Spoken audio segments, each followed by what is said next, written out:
AP PCC అదే Congress PCC సభ్యురాలు షర్మిల వస్తున్నారు నేడు ఇక్కడ పర్యటనకి. ఆ పర్యటనకి ఇక్కడ ఉక్కుంపేట మండలంలో ఇక్కడ ఉన్న సిపిఎం, సిపిఐ అలాగే దానికి సంబంధించిన కాంగ్రెస్ పార్టీ ఉన్న కృషి అంతా కూడా ఇక్కడ ఉన్నారు. మరి నేడు ఈ కార్యక్రమం నిర్వహించేది గల కారణాలు అలాగే రాబోయే రోజుల్లో వీరు గెలుపు కోసం అని చెప్పని వారిని వెళ్ళి అడిగి తెలుసుకున్నది ఏమంటే పండబాబు గారు, ఈరోజు మొత్తం మీరు అంటే సుమారు ఇంచుమించు 10 పార్టీలు కలిసి మీరు కూటమిగా ఏర్పడింది కదా, మరి మీరు గెలిచే అవకాశాలు ఉంటాయంటారా? సార్, దేశవ్యాప్తంగా Congress, CPM, CPI, Aam Aadmi party అలాగే 28 పార్టీలు కలిసి ఇండియా కూటమికి ఏర్పాటు అది జరిగింది. మీ అందరికీ తెలుసు, నిన్ననే మనకు వార్తలు చూసాం. దేశవ్యాప్తంగా ఇండియా కూటమి నెంబర్ 1 పొజిషన్లో ఉంది. 259 స్థానాలతో ఈ దేశంలో అధికారంలో రాబోతుందని వాళ్ళు ఎక్సిస్ మై సర్వే వాళ్ళు తెలియజేశారు.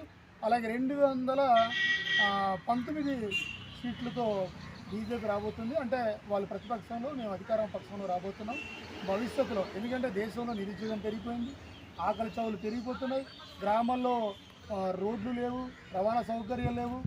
అలాగే ప్రతి సంవత్సరం మోడీ గారు 2 కోట్ల ఉద్యోగాలు, వాళ్ళు తన కాలం అంటే 10 సంవత్సరాలు ప్రధానమంత్రిగా ఉన్నాడు, 10 రెండ్లు 20 కోట్ల ఉద్యోగాలు ఇవ్వాల్సి ఉంటుంది.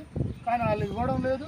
అలాగే దేశంలో ఉన్నటువంటి ప్రభుత్వ రంగ సంస్థలైనటువంటి బిఎస్ఎన్ఎల్ కానీ, పోర్టు, డాక్యార్డు, అలాగే ఇప్పుడు విశాఖ స్టీల్ ప్లాంట్లో 50,000 మంది ఉద్యోగస్తులు ఉన్నారు. వాళ్ళందరినీ కూడా ప్రైవేట్ పరం చేసి రోడ్డు మీద పడేసి ఒక విషయం మీరు చెప్పాను, కేంద్రం గురించి నేను అడగలేదు సార్. మీకు రాష్ట్రంలోనే మీరు కూడా గతంలో మీరు సిపిఎం నుంచి కూడా రాష్ట్రం విడగొట్టి ఆంధ్రప్రదేశ్ అన్యాయం చేసింది కాంగ్రెస్ పార్టీ అని మీరు కూడా ప్రశ్నలు ఇచ్చారు. ఈ రోజు మళ్ళీ మీరు దాంతో కలిపి పొత్తు చేస్తున్నారంటే దాని వెనకాల ఆంతర్యం ఏంటి? అంటే దేశంలో, రాష్ట్రంలో చాలా క్లిష్ట పరిస్థితిలో ఉంది. ఒక్కొక్క టైంకి ఒక్కొక్కటి తప్పులు జరగవచ్చు. కానీ ఈ అధికారం వచ్చిన తర్వాత తెలుగుదేశం కానీ, వైసీపీ కానీ ఆంధ్రప్రదేశ్ అభివృద్ధికి వాళ్ళు తీసుమంటూ ప్రయత్నం చేయడం లేదు. ఎందుకంటే ప్రత్యేక హోదా అన్నారు, ప్రత్యేక ప్యాకేజ్ అన్నారు. తర్వాత అటు చంద్రబాబు నాయుడు గారు కానీ, లేక జగన్మోహన్ రెడ్డి గారు కానీ ఢిల్లీ మెడలు వంచేసి అనేక రకాలుగా రాయితీలు తీసుకొస్తామన్నారు. ఎవరు తేలైపోయారు. ఇప్పుడు మేము గతంలో 2004 సంవత్సరంలో కాంగ్రెస్, సిపిఎం పార్టీ, కమ్యూనిస్టులు అందరూ కలిసి దేశంలో అధికారం వచ్చిన తర్వాత ఉపాధి హామీ చట్టం వచ్చింది, అలాగే గ్రామీణ ఉపాధి హామీ చట్టం వచ్చింది. ప్రతి ఒక్కరికి పని దొరికింది. ఒకప్పుడు వలసలు తీవ్రంగా ఉండేవి. అలాగే మనకు అటవీ హక్కుల చట్టం, మీ అందరూ తెలుసు. ఫారెస్ట్ డిపార్ట్మెంట్ చాలా తీవ్రమైన నిర్బంధాలు చేసేది గిరిజన ప్రాంతాల్లో. ప్రతి కుటుంబానికి 10 ఎకరాలు వచ్చింది. వాళ్ళందరూ కూడా ఒకప్పుడు మాకు పట్టా లేదని బాధపడేవాళ్ళు. సిపిఎం పార్టీ, కాంగ్రెస్ పోరాట ఫలితంగానే ప్రతి ఒక్కరికి పట్టాలు వచ్చాయి. పట్టాల ఫలితంగానే రైతు భరోసా వస్తుంది. సార్, ఇంకో విషయం, మీరు మొన్న సిపిఎం అభ్యర్థిని ప్రకటించినట్టున్నారు కదా ఆల్రెడీ, మళ్ళీ ఆయన కాదని చెప్పి మళ్ళీ గంగరాజ్ గారికి అనుకోవడం జరిగింది. ఎందుకంటే ఆయన, మీరు అందరూ తెలుసు, ఏజెన్సీలో అంటే మనకి ఇప్పుడు మెజారిటీ వైసీపీ ఉంది. అలాంటి వైసీపీ హవాలో కూడా గంగరాజ్ గారు ఏక ఛత్రాధిపత్యం గెలవడం జరిగింది. ఆయన ఇదే కాదు, గతంలో జీసీసీ డైరెక్టర్ గెలిచారు తెలుగుదేశం పార్టీ మీద, అలాగే ఎంపీటీసీగా తెలుగుదేశం పార్టీ మీద గెలిచారు. అలాగే వైసీపీ హవా ఉన్నప్పుడే జెడ్పీటీసీ. సార్, మరి ఇప్పుడు మీరు ఏంటంటే మీకు చిన్న బాధ ఉంటుంది కదా, మరి ఇప్పుడు కాంగ్రెస్ వాళ్ళతో మీరు పూర్తి స్థాయిలో పనిచేస్తారంటారా గెలిపించడానికి? మేము పూర్తి స్థాయిగా పనిచేస్తామండి. ఎందుకంటే మీరు అర్థం చేసుకోండి, ఒక బలవంతుడు దుర్మార్గం వ్యవహారం చేస్తుంటే ఆయన ఓడించాలంటే ఇద్దరు కలిసి తప్పనిసరి. ఎందుకంటే ఒకవైపు ఎంపీ మన అప్పలనరస గారికి ఓట్లు పడతాయి, ఒకవైపు మన గంగాధర స్వామి గారికి ఓట్లు అనేది మేము షేర్ చేసుకోవడంతో మా ఎట్టి పరిస్థితుల్లో మనకు గెలిచే అవకాశం కలిగిస్తుంది. గారు వస్తున్నారు కదా, ఇక్కడ ఎటువంటి చర్యలు చేపట్టారు మామూలుగా అంటే ఆవిడ స్వాగతం చెప్తుంది?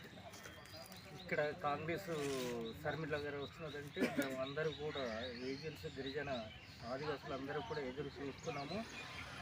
మరి గిరిజన ప్రాంతాల ఆదివాసులకి షర్మిల గారు మరి సమస్యల పరిష్కారానికి వస్తుంది. కాబట్టి మేము అందరూ కూడా షర్మిల గారికి సహకరిస్తున్నాము. సిపిఎం కానీ, కాంగ్రెస్ 2 పార్టీలు కూడా కలిసికట్టుగా మేము పనిచేస్తున్నాము. మరి అది రావడం వలన ఆదివాసుల సమస్యలు తెలుసుకుంటుంది. అలాగే మరి జగన్మోహన్ రెడ్డి గారు గతంలో ఏమన్నాడంటే, రాజశేఖర రెడ్డి గారి పరిపాలన చేస్తానంటే ప్రజలు నిజమే అని నమ్ముకొని భారీ ఎత్తున ఓట్లు వేయడం జరిగింది. ఆ తర్వాత ముఖ్యమంత్రి అయిన తర్వాత పాత పెన్షన్లు తీసేస్తే గౌరవమని ఏడుస్తుంటే కనీసం జగన్మోహన్ రెడ్డికి అభిమానం కనకారం లేదు. అంటే ఇప్పుడు అది కాదు సార్, సిపిఎం పొత్తు వల్ల పార్టీ పటిష్టమైందంటారు. ఒక సిపిఎం కాంగ్రెస్ పార్టీ వలన కంపల్సరిగా పార్టీ అంటే వారి గుర్తు అంటే వారు మీకు సహకరించడం వల్ల పార్టీ ఆ సహకారంతో మాకు పార్టీ బలోపేతం జరుగుతుంది. ఎటువంటి ప్రాబ్లం లేదు. గంగాధర స్వామిని గెలిపించి అసెంబ్లీలో పంపిస్తాము. ఇప్పుడు ఇక్కడ మాకు పార్టీలని కాదండి, ఇప్పుడు జరుగుతున్న రాష్ట్ర పరిపాలన మేము వ్యతిరేకించడానికి అని చెప్పని మొత్తం కూటమి అయ్యాను తప్ప మా స్వలాభాల కోసం కాదని ఇక్కడ కాంగ్రెస్ అని అలాగే పొత్తు ఇచ్చిన వాళ్ళందరూ కూడా అంటున్నారు. ఏదేమైనప్పటికీ మన్యులు అయితే మాత్రం గిరిజనులకు ఉన్న హక్కులు చట్టాలు అవి మాత్రం ఇప్పుడు ఏంటంటే నిర్వీర్యం అయిపోవడం ఖాయము. అంటే అయిపోయేవి ఆల్రెడీ కూడా దానిపై అనేక పోరాటాలు కూడా చూస్తున్నారు. రేపు పొద్దున రాబోయే రోజుల్లో ఇక్కడ ఈ పార్టీకి సంబంధించిన ఎమ్మెల్యేలను ఎంపీలను మనం అసెంబ్లీకి పంపిస్తే తప్పనిసరిగా మాకు పోరాట పటం ఉంది కాబట్టి మాకు సలాభాలు లేకుండా పోరాటం చేస్తారు మా నాయకులు అని చెప్పని వీరు అంటున్నారు.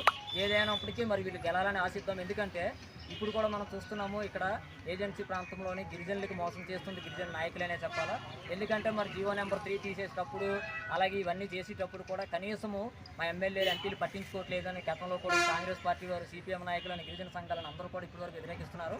మరి ఏదేమైనా సరే అనకూడదు కానీ ఏదో ఇప్పుంటేనే కానీ పొగరాదంటారు కాబట్టి మరి వాళ్ళు ఆరోపిస్తున్నారో మరి వాస్తవాలు చెప్తున్నారని కూడా మనకు తెలియలేదు. ఏదేమైనప్పటికీ నేడు రాష్ట్రంలో కాంగ్రెస్ పార్టీ అవాయితో మాత్రం తారాస్థాయికి చేరిందనే చెప్పాలి. ఎక్కడికి వెళ్ళి అసలు బ్రహ్మరథం కూడా పడుతున్నారు. ఏజెన్సీ ప్రాంతంలో 2 అభ్యర్థులు కూడా తప్పకుండా గెలిపిస్తాము. ఎంపీని కూడా మేము భారీ మెజార్టీతో గెలిపించుకునే కంకణంతో ఇటు సిపిఎం పార్టీ వారు కాంగ్రెస్ వారు ఆమె మొత్తం అంతా కలిపి చదువుతున్నారు. మరి ఏదైనప్పటికీ మరి ఎలక్షన్లో రేపు గెలిపోవడం వచ్చే వరకు కూడా ప్రజలందరూ వేచి చూడాల్సింది.